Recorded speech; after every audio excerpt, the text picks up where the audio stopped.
il y a en fait une scène, il y a une scène en bois devant, et des acteurs jouent sur la scène en bois devant, et il y a un chœur effectivement à l'arrière. Le chœur c'est entre 12 ou 15 pour les 12 personnes pour les tragédies et 24 pour les comédies. Et pourquoi? Et le chœur récite la pièce. C'est un culte à Dionysos. Donc il y a toujours normalement un autel aussi sur la scène. Mais souvent il y a un temple aussi à côté de Dionysos. Et donc c'est au départ en fait des mimes. Qui miment et le public participe. Et alors il y a des poèmes qui racontent la mythologie. En fait, c'est pour ça que c'est mythique. On raconte les héros, les exploits des héros. Et le public participe. Et puis petit à petit, on va mettre un acteur qui s'appelle le protagoniste. Le protagoniste d'une histoire, ben, ça vient de là. C'est le protagoniste, celui qui est. Et il joue tous les rôles tout seul. Et le chœur récite l'histoire aussi. Et puis on va en mettre 2 et 3. Et en gros, le théâtre classique grec, c'est 3 personnages, avec le principal protagoniste et le chœur. Et ils portent des masques, alors des masques assez effrayants, qui sont des porte-voix aussi, donc ça permet d'entendre mieux.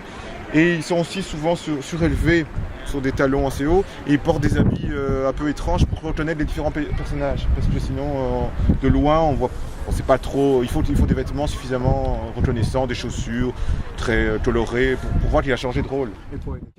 Les acteurs sont payés par la cité, mais tous les décors justement et... Par le temps? Non. Par les mécènes ici, un magistrat, il y a un magistrat, les archontes, je crois, désigne un corrège. Et le corrège, c'est un riche citoyen qui va devoir payer tout ça.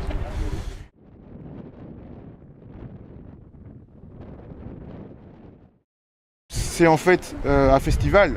C'est un festival, donc il y a une semaine de festival dédié à Dionysos.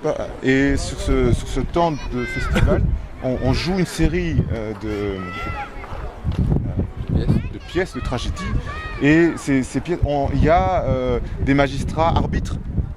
Et on va remporter la palme. Et c'est pas le laurier, quel est le symbole de Dionysos? La vigne, le vin. Oui, ou le lierre. C'est la vigne et le vin. Et donc ils reçoivent une couronne de lierre. Et c'est les corrèges qui ont organisé ça, s'ils organisent, ils choisissent le premier protagoniste. Et ils paient les musiciens, ils paient les décors. Il faut être très riche. Mais c'est très valorisant parce que si vous gagnez, ben, vous pouvez écrire votre nom sur des stèles, vous êtes célèbre à jamais, enfin, donc c'est bien. Et il y a 2 types de spectacles en Grèce à l'époque classique, donc au 5e siècle. Vraiment, c'est sur le 5e siècle. Comédie, donc tragédie et comédie. Et en fait, tous les 2 mots signifient... et dit c'est ode à chaque fois à Dionysos. Donc c'est 2 mots grecs comme je crois, enfin bon, tragédie, donc c'est ode à Dionysos. Et quoi que tragédie, c'est peut-être aussi... Dionysos, c'est le dieu du vin, pour les riches, mais pour les plus pauvres, c'est le dieu... Non, un peu comme aujourd'hui d'ailleurs. Enfin, c'est pas plus pauvre, mais plus populaire peut-être. Qu'est-ce qui est plus populaire que le vin? La bière, c'est le dieu de la bière aussi. À l'époque, on fait de la bière avec l'épeautre.